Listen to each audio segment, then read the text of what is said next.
Et je suis là pour vous dire ce soir que vous avez un Dieu qui vous aime et qu'il y a une guerre qui se déroule dans les lieux célestes.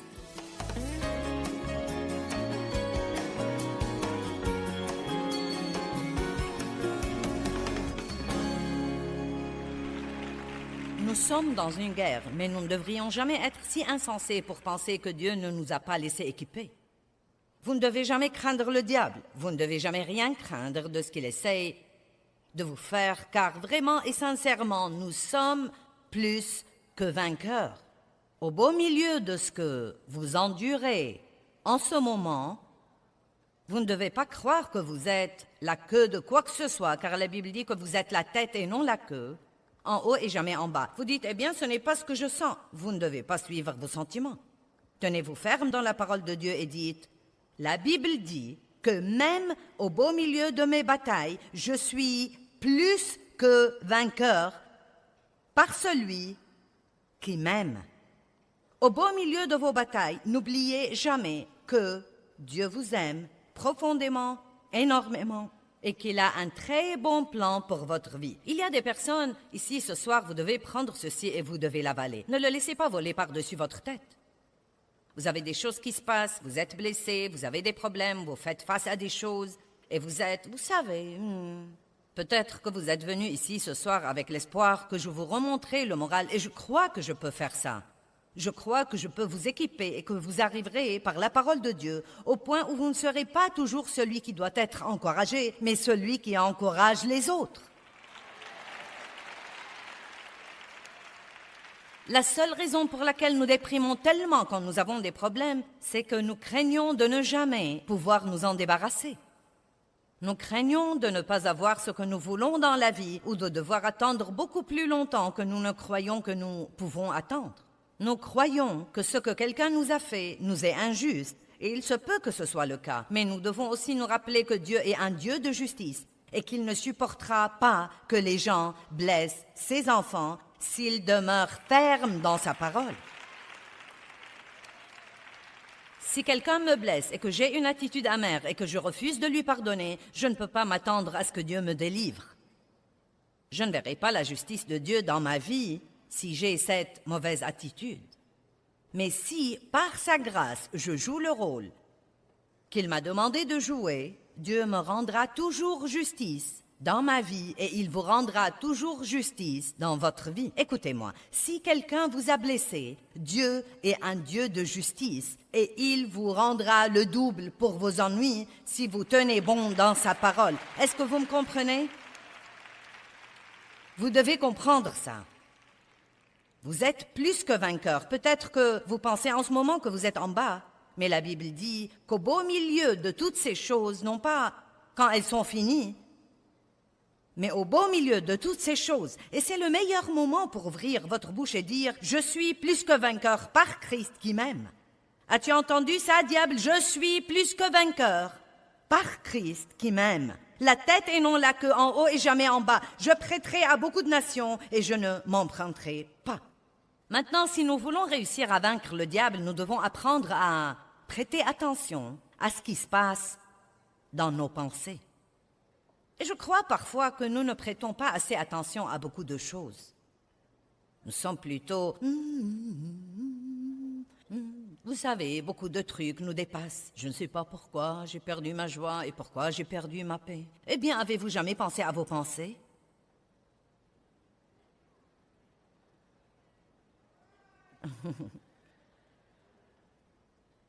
Vous savez, si vous êtes déprimé et découragé, pensez à vos pensées. Je vous dis la vérité, c'est très, très difficile d'être malheureux quand vous avez des pensées heureuses. Amen? Eh bien, je ne peux pas contrôler mes pensées. Si, vous le pouvez. Je le peux, vous le pouvez. La Bible nous enseigne que la pensée est le champ de bataille. 2 Corinthiens 10, 4 et 5, nous sommes dans une guerre. Amen? Beaucoup ont reçu Christ ce soir. Bienvenue à la guerre. Peut-être que vous pensez, eh bien, minute, j'ai déjà une guerre, je ne veux pas en avoir une autre. Mais ce qu'il y a, c'est que dans la guerre que vous aviez avant, vous combattiez tout seul. Maintenant, vous avez un guerrier puissant de votre côté. une armée d'anges, le roi des rois, le seigneur des seigneurs. Donc, vous êtes dans une guerre, mais le jeu va être complètement différent maintenant. Complètement différent. 2 Corinthiens 10, 4 et 5. Les armes de notre guerre ne sont pas des armes charnelles de chair et de sang. Donc, disons que si elles ne sont pas des armes naturelles charnelles, elles doivent être des armes spirituelles. Cela veut dire que ce n'est pas comme un pistolet avec lequel vous tirez sur le diable. C'est une arme qui ne fonctionne que par l'esprit, et cela veut dire que vous ne pouvez pas l'avoir. Ce n'est pas une arme que vous prenez dans votre placard ou que vous prenez dans le tiroir de votre coiffeuse. C'est une arme spirituelle. Dieu est esprit. Nous sommes avant tout des esprits. Nous avons une âme et nous vivons dans un corps, mais nous sommes des esprits. Le diable est un esprit. Les anges sont des esprits. Et nous devons apprendre qu'il y a des choses que nous pouvons faire qui affectent le royaume spirituel. La guerre où nous sommes est une guerre spirituelle. Nous faisons la guerre spirituelle et les armes de notre guerre ne sont pas des armes charnelles de chair et de sang, ce sont des armes spirituelles. Elles sont puissantes par Dieu pour renverser et détruire des forteresses. Une forteresse est un domaine où l'ennemi gagne du terrain et se retranche. Le diable aime bâtir des forteresses dans nos pensées. Il aime occuper des zones dans notre pensée. Des zones où il ment et il ment et il ment et il ment jusqu'à nous convaincre que le mensonge est la vérité. Et le problème avec le mensonge qu'on doit comprendre, c'est que même si c'est un mensonge, si nous croyons que c'est la vérité, il devient la vérité. Ce que nous croyons est extrêmement important. Que croyez-vous au sujet de votre passé, au sujet de votre avenir? Que croyez-vous au sujet de ce que Dieu pense de vous? Que croyez-vous au sujet de qui vous êtes en Christ? Que croyez-vous? Avec ces armes, nous renversons des arguments et des théories et des raisonnements. Toutes ces choses viennent contre votre pensée. Et toute hauteur qui s'élève contre la vraie connaissance de Dieu, et nous amenons toute pensée captive, tout objectif qui ne s'accorde pas avec Dieu, toute pensée qui ne s'accorde pas avec la parole de Dieu, nous la faisons captive pour l'amener à obéir au Christ Jésus, le Messie. J'ai un livre qui est très populaire depuis 17 ans et il est intitulé « Le champ de bataille de la pensée ». Je suis toujours absolument choquée et stupéfiée des ventes de ce livre. Eh bien, c'est parce que nous savons que nous avons des problèmes avec nos pensées et nous ne voulons pas avoir ce genre de problème. Et Dieu nous dit que nous devons apprendre à renouveler notre pensée et à penser différemment. Je vous demande donc d'apprendre à avoir vos propres pensées. Ne pensez pas à tout ce qui vous tombe dans la tête. Ce n'est pas parce que vous avez une pensée qu'elle est de vous et que vous en prenez la propriété. Mais comprenez que si ce que vous pensez ne s'accorde pas avec ce que dit Dieu, c'est le diable ou un démon qui travaille pour lui qui vous la met dans votre pensée. Vous devez dire « Arrière de moi, Satan ». Amen. Ce n'est pas vrai et je ne te crois pas. Non, mais quand vous dites « arrière de moi, Satan », ce doit être parce que vous vous attendez à ce qu'il s'en aille. Vraiment. Une femme faisait des courses et son mari lui a demandé de ne plus acheter de vêtements.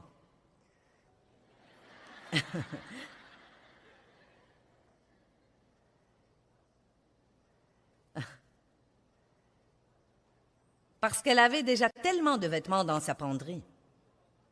Elle lui a promis de ne pas en acheter. Au centre d'achat, elle est passée devant un magasin et il y avait une jolie robe dans la vitrine. Elle devait absolument entrer et l'essayer. Il n'y avait pas de mal à l'essayer. Elle l'a tellement aimé qu'elle a senti qu'elle devait l'acheter.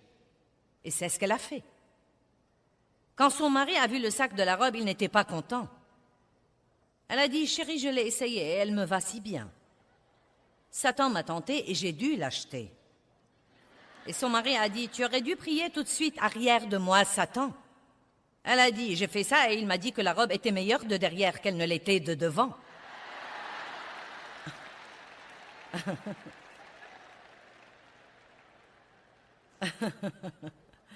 Donc quand vous dites arrière de moi, Satan, ne jouez pas au plus fin.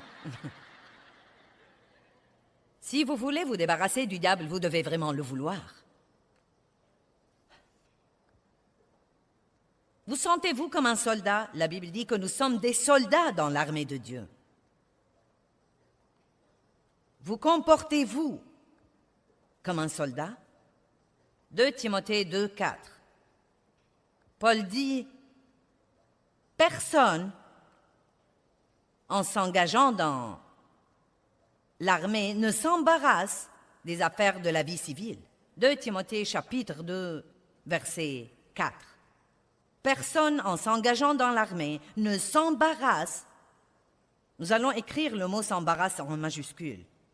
Ne s'embarrasse des affaires de la vie civile. Cela veut dire que vous êtes là, vous menez votre vie, vous devez faire face à certaines choses.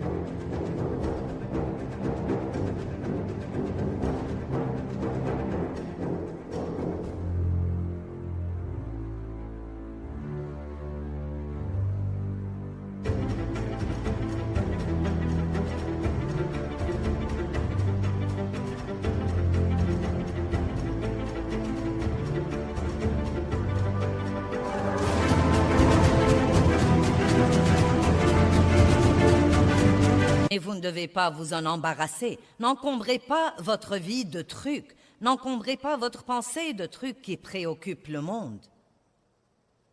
Car son but est de satisfaire et de plaire à celui qui l'a enrôlé. Nous avons un travail à faire pour Dieu. Je crois que si Dieu n'avait pas un travail pour vous à l'instant où vous avez été sauvés, il vous aurait pris au ciel. Il vous aurait pris d'ici. Dieu veut donc votre adoration. Le plus grand respect que nous puissions témoigner à Dieu, c'est de l'adorer. Je vais juste vous mentionner ceci. Je n'essaye de réprimander personne. Mais faites de votre mieux quand vous allez à l'église, d'arriver là, en avance pour être là pour l'adoration. Je crois que ce n'est pas bon de penser que ce n'est pas une partie importante, que ce n'est pas une partie importante et de vouloir arriver là pour le sermon ou qu'il n'y a pas de mal à arriver en retard. Je peux dire que je n'essaie pas de vous réprimander, mais peut-être que c'est ce que je fais, je ne sais pas. Je peux me permettre certains trucs que parfois vos pasteurs ne peuvent se permettre parce que je serai parti samedi et vous m'aimerez de nouveau lundi matin, donc vous savez. Mais vous voyez, c'est quelque chose que nous faisons pour Dieu. Nous venons pour l'adorer, nous venons pour le respecter en l'adorant. Et c'est pour nous une chose merveilleuse à faire, adorer Dieu. Nous ne devons pas, en fait, nous embarrasser des choses du monde. Et rappelez-vous que nous sommes là pour servir Dieu, pour grandir, pour mûrir, pour aller dans le monde et être une lumière brillante qui dissipe l'obscurité. Laissez-moi vous dire quelque chose. Une vie transformée et un sermon plus important que toutes les paroles que vous puissiez jamais prononcer. Vous pouvez aller prêcher aux gens et leur dire qu'ils devaient croire en Dieu, mais si votre vie ne le confirme pas, ils ne vous prêteront aucune attention. Amen? Donc nous devons aimer Dieu, nous devons l'adorer, nous devons être des lumières qui brillent pour lui. Et s'il y a quelque chose de spécifique que Dieu veut que nous fassions dans notre vie, nous devons veiller à le faire, non seulement le commencer, mais le commencer et le finir. Mais nous ne pouvons pas faire ça si nous sommes embarrassés. Certains d'entre vous sont tellement embarrassés des problèmes des autres personnes que vous ne pouvez même pas prêter attention à ce que Dieu essaye de vous dire en ce moment. Certains d'entre vous sont des réparateurs. J'aime résoudre les problèmes des autres et je dois faire attention et ne pas me laisser entraîner dans leur désordre, à tel point que cela absorbe mon énergie et m'empêche de faire les choses que je crois vraiment que Dieu veut que je fasse. Vous devez aider les gens, mais ne vous laissez pas entraîner à tel point que vous faites 10 appels téléphoniques par jour et vous parlez toute la journée de leurs affaires et de leurs problèmes. C'est bon d'aider les gens, mais vous devez être capable de discerner. Est-ce quelqu'un que l'ennemi utilise pour me voler mon énergie et mon temps, ou est-ce quelqu'un qui a vraiment besoin d'aide? Amen? C'est un bon mot, un bon petit conseil. Car l'ennemi peut même utiliser des gens bien intentionnés pour épuiser votre énergie si vous le leur permettez. Nous devons être forts pour vivre la vie que Dieu veut que nous vivions. Essayez de faire des choses comme aller vous coucher la nuit et dormir comme il faut. Ça vous étonnerait de voir que cela vous aide à résister à l'ennemi. Essayez de ne pas manger des cochonneries. Vous serez stupéfié de combien vous vous sentirez mieux. Si vous vous sentez mal, vous n'aurez pas envie de prier. Si vous vous sentez mal, vous n'aurez certainement pas envie de monter la garde comme un soldat. Les soldats vivent sur leur garde. Ils savent ce dont ils sont responsables dans la guerre. Ils occupent leur poste, ils occupent leur position et ils restent de garde. J'ai compris il y a longtemps que je suis appelée comme enseignante dans le corps de Christ. Je me consacre donc à ce que je suis appelée à faire et je fais de gros efforts pour ne pas laisser les gens m'amener à faire un tas de trucs qu'ils voudraient que je fasse, mais qui n'ont pas grand-chose à voir avec ce que Dieu veut que je fasse. Et je crois que ça m'aide à mieux le faire. Car tout le monde veut toujours que vous leur fassiez ce qui leur plaît. Mais Dieu veut que vous fassiez son travail. Proverbe 4, 23 dit « Garde ton cœur avec diligence ». Gardez-vous votre cœur? Est-ce que vous prêtez attention à ce qui entre dans votre cœur? Ne permettez à aucune offense d'y rester. Si vous avez été blessé, ne transformez pas ça en amertume et ne le mettez pas dans votre cœur. Ne laissez pas la colère rester dans votre cœur. Prenez un peu de temps et examinez votre cœur. Qu'est-ce qui se passe dans mon cœur? Est-ce que mes motifs sont bons pour ce que je fais? Est-ce que j'ai un cœur pur devant Dieu? Garde ton cœur avec diligence, car de lui viennent les sources de la vie. Vous êtes agressif ou passif? Vous êtes dynamique ou vous réagissez simplement? Est-ce que vous attendez jusqu'à ce que vous ayez un problème et ensuite vous essayez de vous fortifier? Ou est-ce que vous restez toujours fort? Est-ce que vous imposez votre autorité sur l'ennemi quand vous avez un problème? Ou est-ce que vous marchez dans votre autorité tout le temps?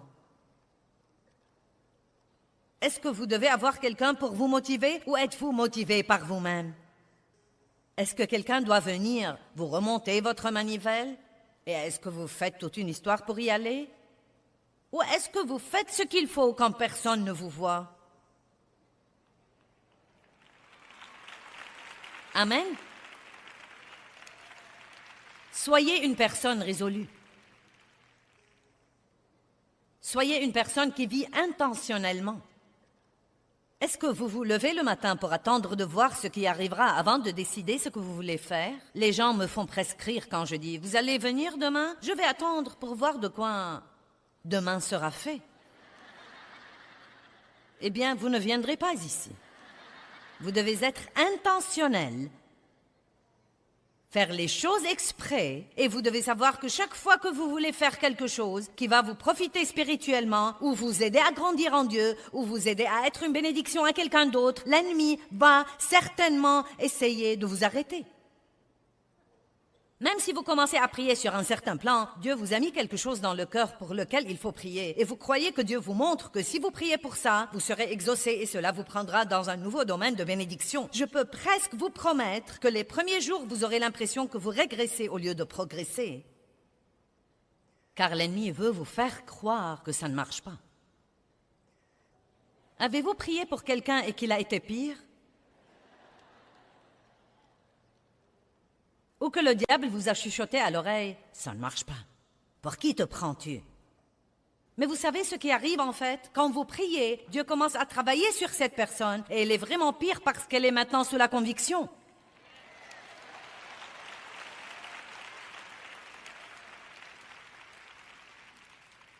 Êtes-vous désinvolte ou prudent? Êtes-vous offensif ou défensif?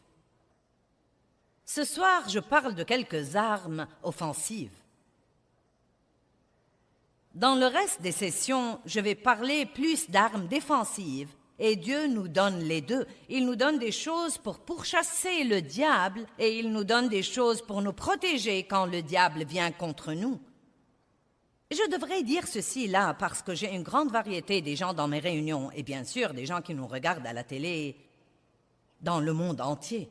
Peut-être que vous n'aimez pas ces propos sur le diable. Vous dites, j'aimerais mieux ne pas parler du diable. Eh bien, le diable aimerait qu'on ne parle jamais de lui. Il aimerait qu'on ne sache jamais qu'il est réel. Je suis allée à l'église pendant probablement 10 ans, sans jamais même écouter un message sérieux sur mon ennemi numéro 1, Satan. Je n'avais pas la moindre idée qu'il était quelque chose d'autre qu'un personnage d'Halloween dont on achetait le costume qui avait une longue queue et une fourche à foin et qui était rouge. Je n'avais pas la moindre idée que j'avais l'autorité, que j'avais la puissance, et je suis là pour vous dire ce soir que vous avez un Dieu qui vous aime et qu'il y a une guerre qui se déroule dans les lieux célestes. Et l'ennemi, le dragon, Satan, sera complètement et totalement détruit et enchaîné dans l'endroit qui lui a été préparé. Mais en ce moment, nous combattons dans une guerre, mais Dieu est de notre côté. Nous ne devons pas être désinvoltes. Nous ne devons pas être paresseux. Nous ne devons pas être passifs. Nous ne devons pas être des chrétiens somnolents. Le Seigneur soit loué. Vous devez être vigilants et vivants et vibrants et passionnés et pleins d'ardeur. Vous devez garder la tête haute, savoir qui vous êtes, être rempli de la parole de Dieu, dire la parole de Dieu, aimer les gens.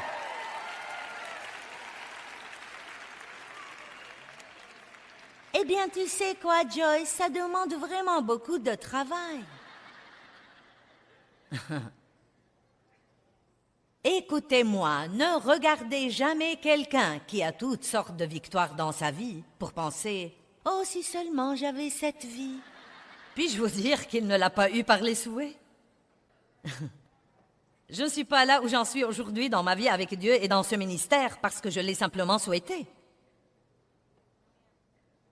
Quelqu'un d'autre ne peut pas toujours affronter votre Goliath à votre place. Dieu vous a oint pour être roi. Mais avant de pouvoir être roi, il va falloir faire face à Goliath. Il va falloir lui faire baisser les yeux. Il va falloir apprendre à lui parler et il va falloir savoir qui vous êtes et qui est de votre côté. Amen? C'est triste de penser que certains ne savent même pas qu'ils ont un ennemi. Et pourtant, beaucoup ne le savent pas. Si vous ne croyez pas que le diable est réel, prenez votre concordance et cherchez Satan, le diable, le dragon, Lucifer. Nous devons écouter ce genre de...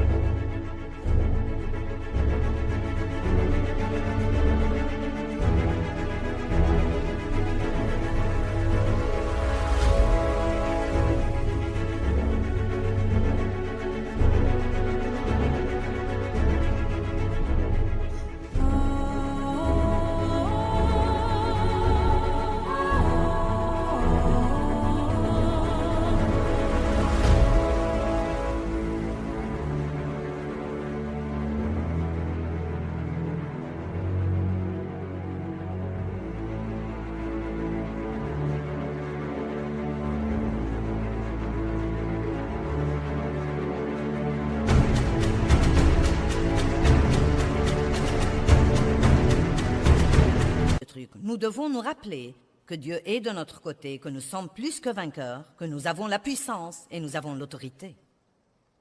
Je veux vous lire quelques versets. Nous n'allons en lire que 2 ou 3, mais... Un chrétien doit être sur ses gardes, doit vivre sur ses gardes. Luc 12,15 dit « Gardez-vous de toute avidité et convoitise. Vous devez vous garder quand Dieu commence à vous bénir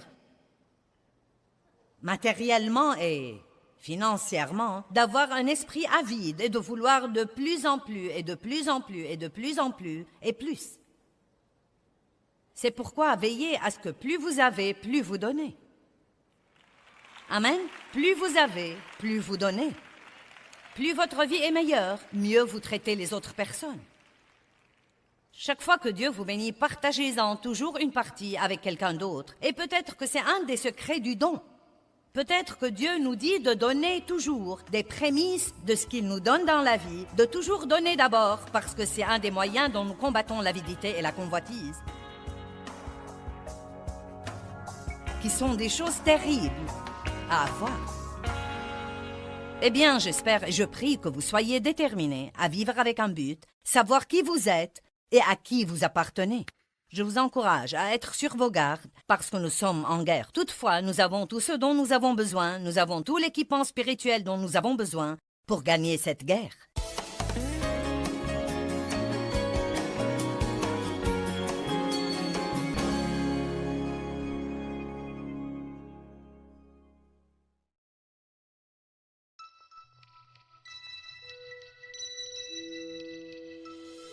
Vous êtes armés et dangereux. Soyez alerte, soyez vivants. Dieu, je vais entrer là-dedans et je vais recevoir.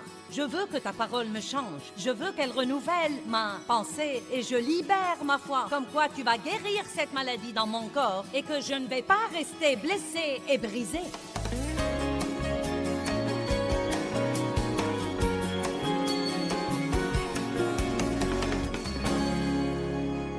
Nous sommes dans une guerre, mais nous ne devrions jamais être si insensés pour penser que Dieu ne nous a pas laissés équipés. Vous ne devez jamais craindre le diable. Vous ne devez jamais rien craindre de ce qu'il essaye de vous faire, car vraiment et sincèrement, nous sommes plus que vainqueurs. Au beau milieu de ce que vous endurez en ce moment, vous ne devez pas croire que vous êtes la queue de quoi que ce soit, car la Bible dit que vous êtes la tête et non la queue, en haut et jamais en bas. Vous dites, eh bien, ce n'est pas ce que je sens. Vous ne devez pas suivre vos sentiments. Tenez-vous ferme dans la parole de Dieu et dites, la Bible dit que même au beau milieu de mes batailles, je suis plus que vainqueur par celui qui m'aime. Au beau milieu de vos batailles, n'oubliez jamais que Dieu vous aime profondément, énormément, et qu'il a un très bon plan pour votre vie. Il y a des personnes ici ce soir, vous devez prendre ceci et vous devez l'avaler. Ne le laissez pas voler par-dessus votre tête. Vous avez des choses qui se passent, vous êtes blessé, vous avez des problèmes, vous faites face à des choses, et vous savez, peut-être que vous êtes venu ici ce soir avec l'espoir que je vous remontrerai le moral, et je crois que je peux faire ça. Je crois que je peux vous équiper et que vous arriverez par la parole de Dieu au point où vous ne serez pas toujours celui qui doit être encouragé, mais celui qui encourage les autres. La seule raison pour laquelle nous déprimons tellement quand nous avons des problèmes, c'est que nous craignons de ne jamais pouvoir nous en débarrasser. Nous craignons de ne pas avoir ce que nous voulons dans la vie ou de devoir attendre beaucoup plus longtemps que nous ne croyons que nous pouvons attendre. Nous croyons que ce que quelqu'un nous a fait nous est injuste, et il se peut que ce soit le cas. Mais nous devons aussi nous rappeler que Dieu est un Dieu de justice et qu'il ne supportera pas que les gens blessent ses enfants s'ils demeurent fermes dans sa parole. Si quelqu'un me blesse et que j'ai une attitude amère et que je refuse de lui pardonner, je ne peux pas m'attendre à ce que Dieu me délivre. Je ne verrai pas la justice de Dieu dans ma vie si j'ai cette mauvaise attitude. Mais si, par sa grâce, je joue le rôle qu'il m'a demandé de jouer, Dieu me rendra toujours justice dans ma vie et il vous rendra toujours justice dans votre vie. Écoutez-moi, si quelqu'un vous a blessé, Dieu est un Dieu de justice et il vous rendra le double pour vos ennuis si vous tenez bon dans sa parole. Est-ce que vous me comprenez? Vous devez comprendre ça. Vous êtes plus que vainqueur. Peut-être que vous pensez en ce moment que vous êtes en bas, mais la Bible dit qu'au beau milieu de toutes ces choses, non pas quand elles sont finies, mais au beau milieu de toutes ces choses, et c'est le meilleur moment pour ouvrir votre bouche et dire « Je suis plus que vainqueur par Christ qui m'aime ». As-tu entendu ça, diable? Je suis plus que vainqueur par Christ qui m'aime. La tête et non la queue, en haut et jamais en bas. Je prêterai à beaucoup de nations et je ne m'emprunterai pas. Un chrétien doit être sur ses gardes, doit vivre sur ses gardes. Luc 12, 15 dit « Gardez-vous de toute avidité et convoitise. Vous devez vous garder quand Dieu commence à vous bénir matériellement et financièrement, d'avoir un esprit avide et de vouloir de plus en plus et de plus en plus et de plus en plus et plus. C'est pourquoi veillez à ce que plus vous avez, plus vous donnez. Amen. Plus vous avez, plus vous donnez. Plus votre vie est meilleure, mieux vous traitez les autres personnes. Chaque fois que Dieu vous bénit, partagez-en toujours une partie avec quelqu'un d'autre. Et peut-être que c'est un des secrets du don. Peut-être que Dieu nous dit de donner toujours des prémices de ce qu'il nous donne dans la vie, de toujours donner d'abord, parce que c'est un des moyens dont nous combattons l'avidité et la convoitise,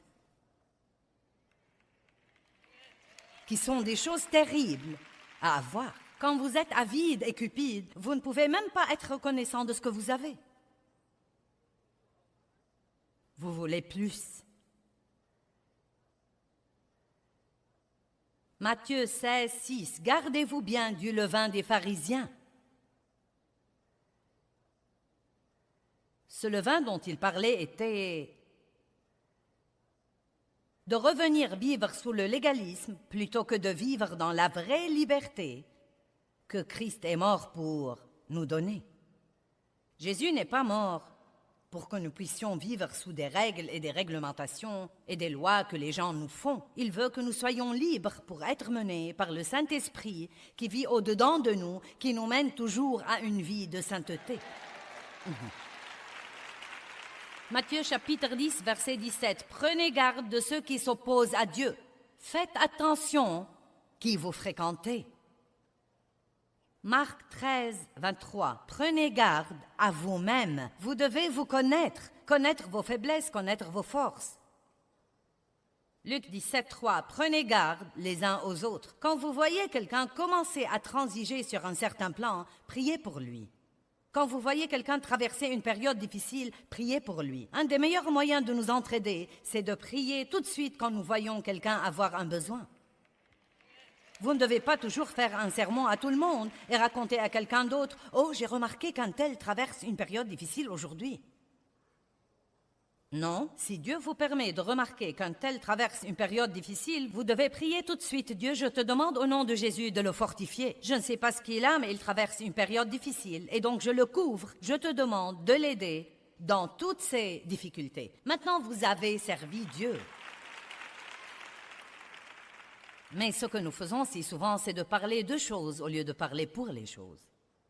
Nous devons être sur nos gardes, nous devons prêter attention aux pensées qui entrent dans notre tête, nous devons prêter attention aux sentiments que nous avons. Eh bien, d'où est-ce que ça vient? Eh bien, c'est quoi tout ça?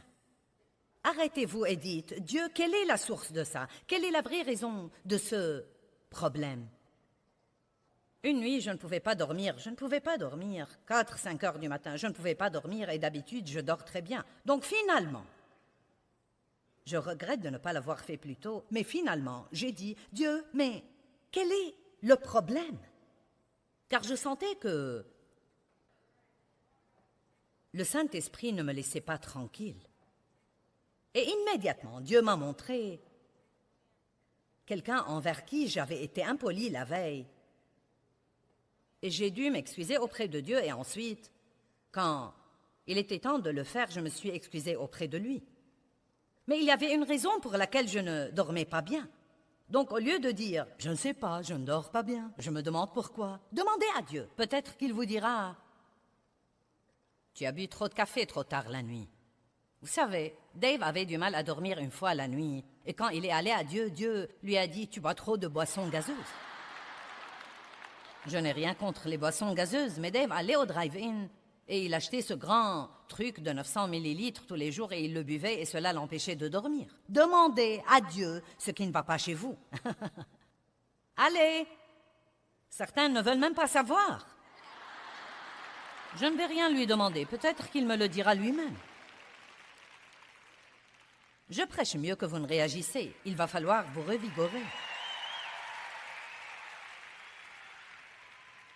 Il faut être responsable. Ne vous contentez pas de dire « Vous savez, je ne sais pas ce qui me fait cet effet. Vous savez, ma pensée est attaquée. » Vous devez ouvrir votre bouche et dire « Diable, je te réprimande. Arrière de moi. Allez prendre votre Bible, ouvrez-la et lisez à haute voix jusqu'à ce que vous retrouviez la tranquillité d'esprit. »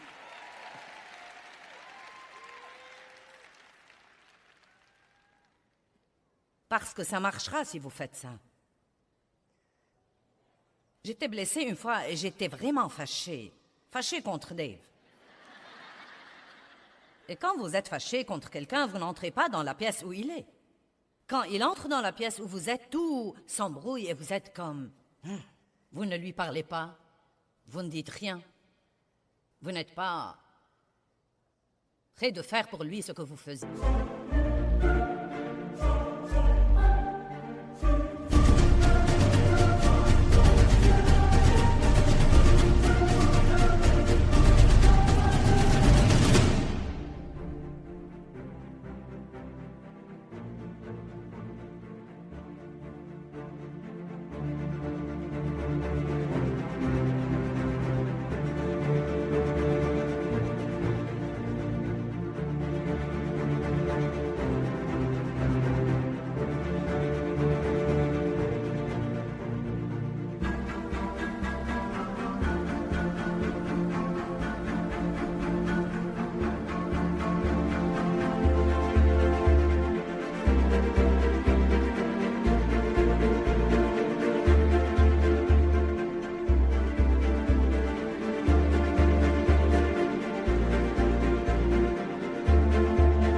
Normalement. D'habitude, si vous alliez apporter quelque chose à boire, vous lui apportiez quelque chose, mais pas maintenant.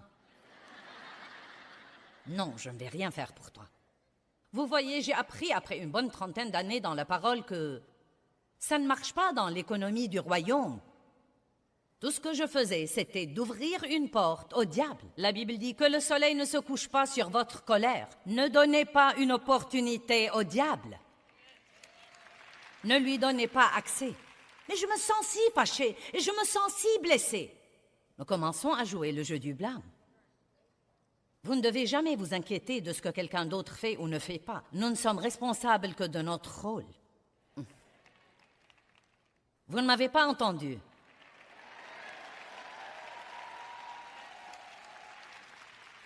Pensons-y de nouveau. Disons ça à nos téléspectateurs.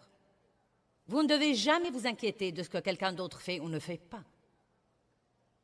Vous n'êtes responsable que de votre rôle. Jouez votre rôle et Dieu s'occupera toujours de vous. Si vous jouez votre rôle, Dieu est juste et il s'occupera toujours de vous. Bien sûr, l'ennemi voulait que je reste fâchée toute la nuit et que je perde ma paix et que je perde ma joie.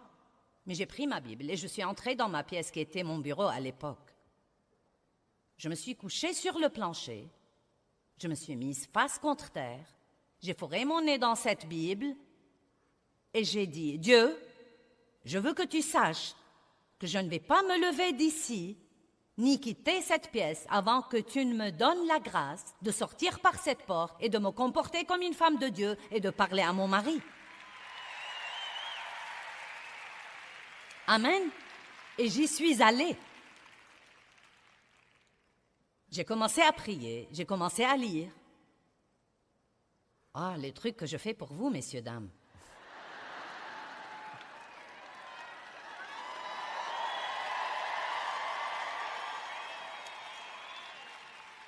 Vous ne devez pas dire « Je regrette de me sentir comme ça, mais...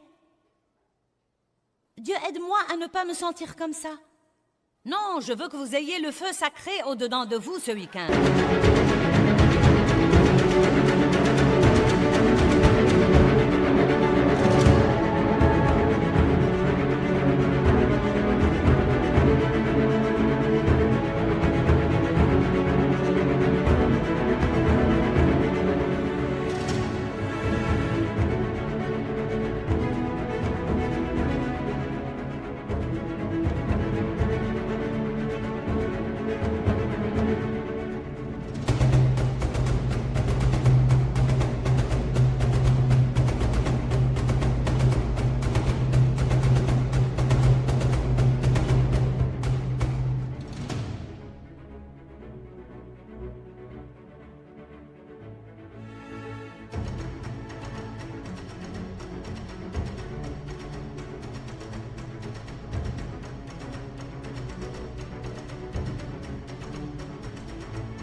Dieu vous a amené ici pour que je puisse attiser ce feu. Attiser ces braises qui sont peut-être sur le point de mourir ou de s'éteindre. Eh bien, c'est si dur. Arrêtez de dire ça, s'il vous plaît.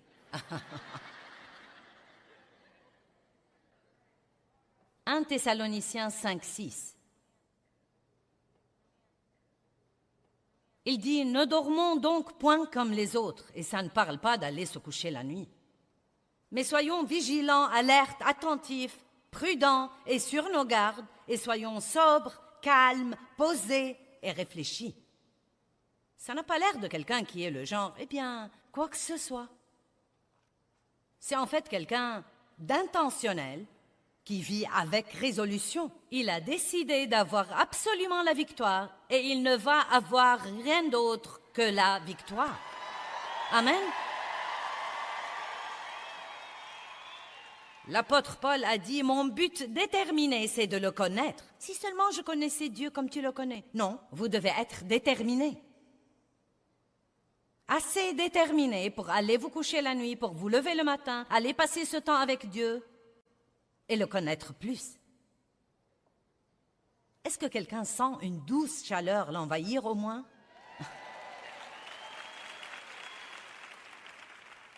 La Bible dit dans 1 Corinthiens 2:15 que l'homme spirituel juge de tout, il s'enquête, met en question, examine et discerne toutes choses. Si nous voulons vivre dans la victoire, nous devons nous arrêter de somnoler. Amen. Prêtez attention aux petites incitations du Saint-Esprit. Prêtez attention au discernement que vous avez en vous. J'ai traversé quelques trucs durant ma vie. Proverbe parle maintes et maintes fois de la sagesse et de la prudence et du discernement et de la sobriété. Ce sont 4 mots des plus merveilleux et je me permets de dire que beaucoup de gens ne savent pas ce qu'ils veulent dire. C'est la capacité de choisir entre le vrai et le faux. Le discernement est quelque chose que vous pouvez avoir au tréfonds de vous et qui va vous protéger si vous l'écoutez. Un matin, la semaine dernière, j'étais debout dans mon bureau et je portais une longue chemise de nuit. Je n'étais pas encore habillée pour la journée, donc voilà, vous savez, une image pour vous, Joyce en chemise de nuit. Et j'avais quelques Bibles car j'allais faire un peu de télé ce jour-là. Et donc j'avais 2 ou 3 Bibles que je devais prendre au bureau. Et j'avais ma tasse à café vide. Je portais ma petite tasse à café vide. Et donc, quand je suis arrivée à l'escalier, j'ai eu cette petite pensée sage.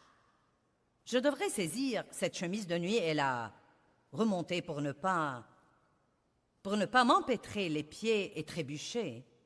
Mais j'ai pensé, ça vous rappelle quelqu'un que vous connaissez? Donc j'ai commencé à descendre l'escalier et j'ai failli tomber. J'ai dit au Seigneur que j'étais désolée. Ce qu'il y a, c'est que la grâce de Dieu m'a sauvée cette fois. Il est miséricordieux. Mais vous savez quoi? C'est ma pensée. Vous pouvez penser ce que vous voulez.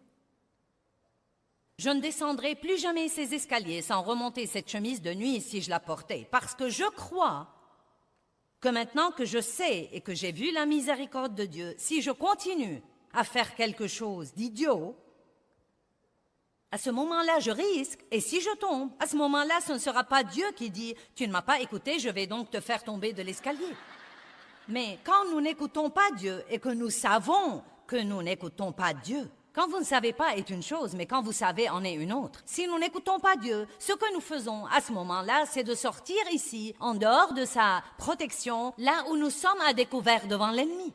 Nous disons toujours « Je sais que je ne devrais pas faire ça, mais… » Je sais que je devrais faire ça, mais… Je sais que je devrais aller me coucher, mais… Demain, quand vous serez fatigué, ce n'est pas la faute de Dieu. Ce n'est pas la faute du diable, c'est votre faute.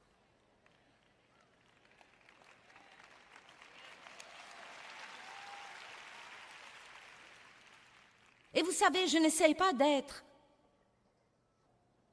la maman de tout le monde. Je ne sais pas, peut-être que je le fais, mais… J'essaye de vous aider. J'essaie de vous montrer que certaines de ces petites choses simples et pratiques que vous savez, que vous devriez ou ne devriez pas faire, peuvent vraiment faire une grande différence dans votre vie. Une différence majeure dans votre vie. La guerre spirituelle ne doit pas être difficile. Vaincre le diable ne doit pas être difficile. Dieu nous a donné des armes. Il nous a donné des armes offensives, des armes avec lesquelles nous pouvons poursuivre l'ennemi. Nous ne devons pas attendre qu'il vienne contre nous pour nous défendre. Nous pouvons l'attaquer nous-mêmes. Et il y a trois choses simples, fondamentales, que chaque croyant devrait apprendre avant d'apprendre quoi que ce soit d'autre à part Dieu même. Et ce sont la puissance qui est dans la parole de Dieu, la puissance qui est dans le nom de Jésus et la puissance qui est dans le sang de Jésus.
Ces trois armes sont offensives.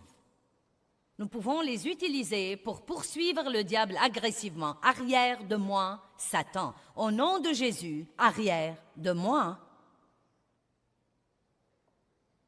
Quand le diable nous attaque, ou simplement pour le garder à sa place, c'est-à-dire sous nos pieds. La parole de Dieu. Je me rends compte de plus en plus dernièrement à quel point la parole de Dieu est puissante. Non, mais elle est puissante. Nous pouvons chanter la parole, prier la parole, dire la parole, apprendre la parole. La parole de Dieu est une chose étonnante. Et je me suis fixée d'apprendre aux gens. Et je vais essayer de faire ça dans chacune de mes conférences, certainement, et j'espère le faire dans toutes les sessions. Comme quoi, quand quelqu'un vous prêche la parole de Dieu, comme je fais ce week-end, il y a une onction sur cette parole. Jésus est la parole. Amen. Et donc, quand quelqu'un partage la parole de Dieu avec vous, il ne partage pas des paroles ordinaires. Quand vous écoutez la parole de Dieu, quand vous allumez votre télé et que vous recevez la parole, ce n'est pas des paroles ordinaires. Ces paroles sont remplies de puissance. Elles sont remplies de puissance.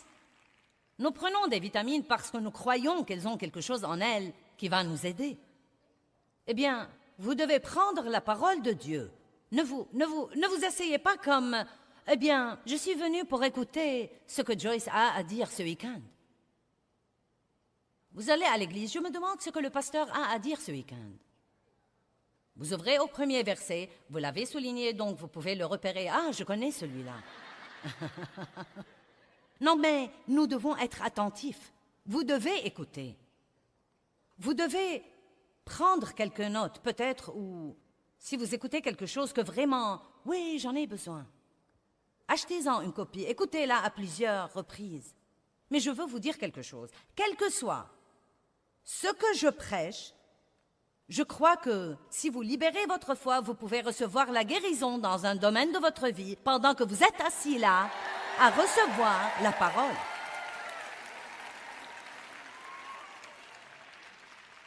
Quand vous êtes assis sous la louange jointe et l'adoration qui est remplie de la parole, vous pouvez recevoir la guérison. Vous pouvez recevoir...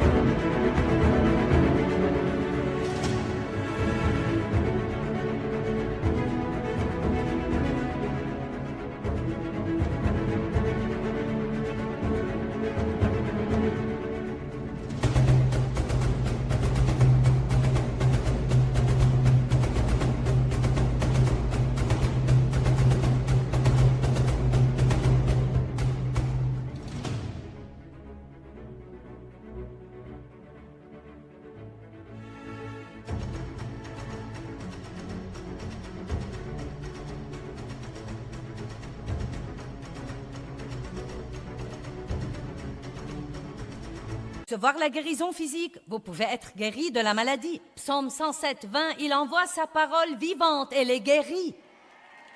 Et les guérit. Votre cœur brisé peut être guéri pendant la louange et l'adoration.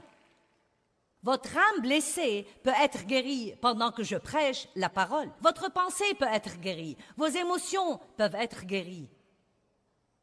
Mais ça ne va pas arriver si vous vous asseyez là passivement. Vous dites, eh bien, que suis-je censé faire? Libérez votre foi. Soyez alerte, soyez vivant. Dieu, je vais entrer là-dedans et je vais recevoir. Je veux que ta parole me change. Je veux qu'elle renouvelle ma pensée et je libère ma foi en ce moment, comme quoi tu vas guérir cette maladie dans mon corps et que je ne vais pas rester blessé et brisé.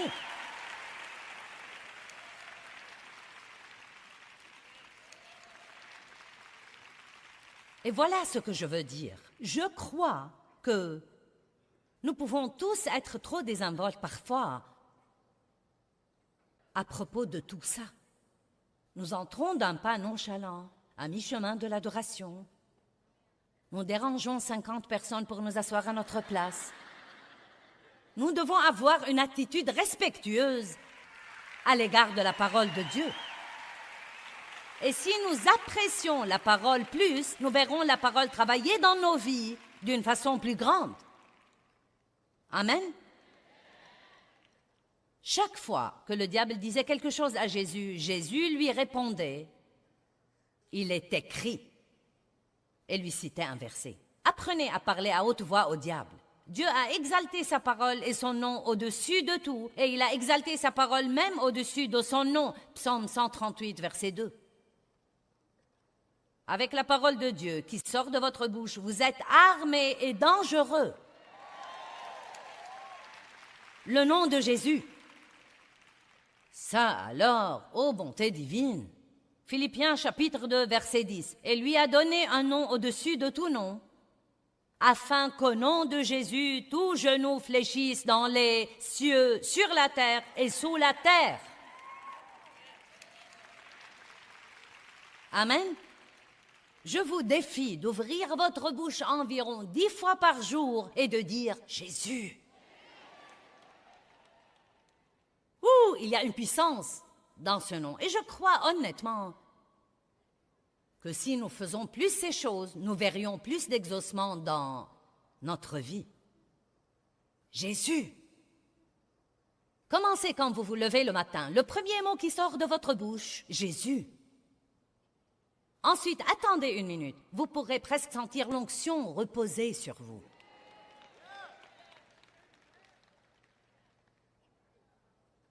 Vous savez, nous apprenons de la parole de Dieu que ce nom qui lui a été donné et qui nous a été donné maintenant, ce même nom, nous avons une procuration pour l'utiliser. Vous pouvez utiliser ce nom.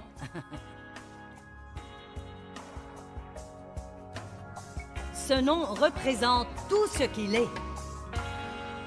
Eh bien, j'espère et je prie que vous soyez déterminés à vivre avec un but, savoir qui vous êtes et à qui vous appartenez.